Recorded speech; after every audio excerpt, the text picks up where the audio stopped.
আল্লাহকে ভয় করো। ইত্তাকুল্লাহ, ইত্তাকুল্লাহ, ইত্তাকুল্লাহ। ওহে মুসলিম, তোমাকে আল্লাহর সামনে দাঁড়াতে হবে। তোমার হিসাব নেওয়ার জন্য আল্লাহই যথেষ্ট, যিনি সব জানেন। তুমি যা গোপন করো ও প্রকাশ করো। তোমাকে অবশ্যই মৃত্যু বরণ করতে হবে।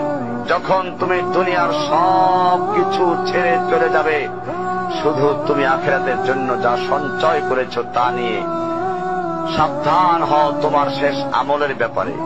তুমি জানো না কখন তোমার শেষ মুহূর্ত। তুমি কি প্রস্তুত মৃত্যুর জন্য? তুমি কি প্রস্তুত কবরের সওয়াল জবাবের জন্য?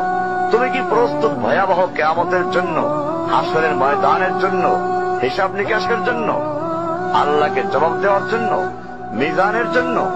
তুমি কি প্রস্তুত চুলের চাইতে সূক্ষ্ম, তরবারির চাইতে ধারালো পুলসিরাতকে পাড়ি দেওয়ার জন্য? ভয়ঙ্কর তুমি জাহান্নামের ভয়ঙ্কর আযাব থেকে আত্মরক্ষার জন্য কাজ করছো তো? যার ইন্ধন মানুষ এবং পাথর, যার আগুন ভয়ঙ্কর উত্তাপ সম্পন্ন কালো বর্ণের, যা হৃদয় পর্যন্ত জ্বালিয়ে দেবে, এমন উত্তপ্ত পানি যা নাড়ি ভুঁড়িকে বের করে দিবে। রয়েছে খাবারে হিসাবে জাক্কুম ও গলিত পুঁজ।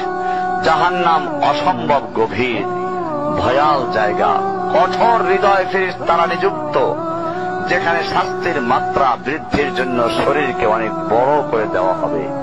চামড়াগুলো জ্বলে যাবে, বের হতে চাইবে, বের হতে পারবে না। মৃত্যুকে ডাকবে, মৃত্যু আসবে না। ভয়ঙ্কর শাস্তি যা অনন্তকাল ব্যাপী চলতে থাকবে।